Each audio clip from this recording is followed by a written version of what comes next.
شروع اللہ کا نام لے کر جو بڑا مہربان نہایت رحم والا ہے۔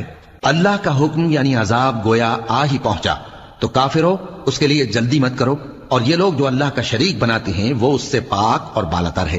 وہی فرشتوں کو پیغام دے کر اپنے حکم سے اپنے بندوں میں سے جس کے پاس چاہتا ہے بھیجتا ہے کہ لوگوں کو بتا دو کہ میرے سوا کوئی معبود نہیں، تو مجھی سے ڈرو۔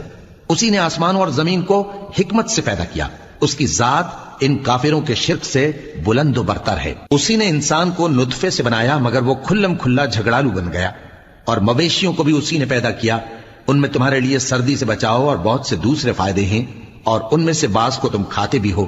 اور جب شام کو انہیں جنگل سے لاتے ہو اور جب صبح کو جنگل چرانے لے جاتے ہو تو ان سے تمہاری عزت و شان کا اظہار ہوتا ہے۔ اور دور دراز شہروں میں جہاں تم سخت محنت کے بغیر پہنچ نہیں سکتے وہ تمہارے بوجھ اٹھا کر لے جاتے ہیں۔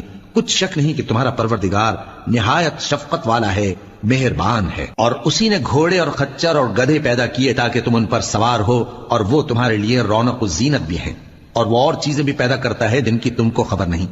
اور سیدھا رستہ تو اللہ تک جا پہنچتا ہے، اور بعض رستے ٹیڑھے ہیں، اور اگر وہ چاہتا تو تم سب کو سیدھے رستے پر چلا دیتا۔ وہی تو ہے جس نے آسمان سے پانی برسایا جسے تم پیتے ہو، اور اس سے درخت بھی شاداب ہوتے ہیں جن میں تم اپنے مویشیوں کو چراتے ہو۔ اسی پانی سے وہ تمہارے لیے کھیتی اور زیتون اور کھجور اور انگور اور دوسرے بے شمار درخت اگاتا ہے، اور ہر طرح کے پھل پیدا کرتا ہے۔ غور کرنے والوں کے لیے اس میں اللہ کی قدرت کی بڑی نشانی ہے۔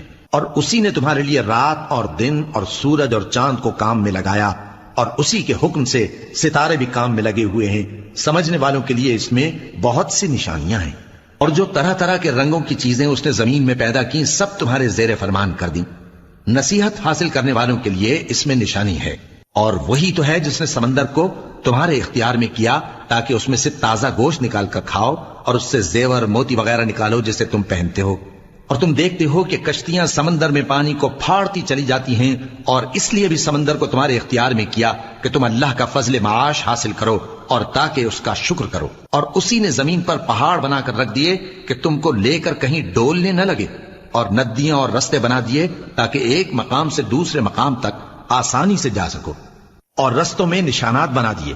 اور لوگ ستاروں سے بھی رستے معلوم کرتے ہیں، تو جو اتنی مخلوقات پیدا کرے کیا وہ اس مخلوق جیسا ہو سکتا ہے جو کچھ بھی پیدا نہ کر سکے؟ تو پھر تم غور کیوں نہیں کرتے؟ اور اگر تم اللہ کی نعمتوں کو شمار کرنا چاہو تو گن نہ سکو، بے شک اللہ بخشنے والا ہے، مہربان ہے۔ اور جو کچھ تم چھپاتے اور جو کچھ ظاہر کرتے ہو سب سے اللہ واقف ہے۔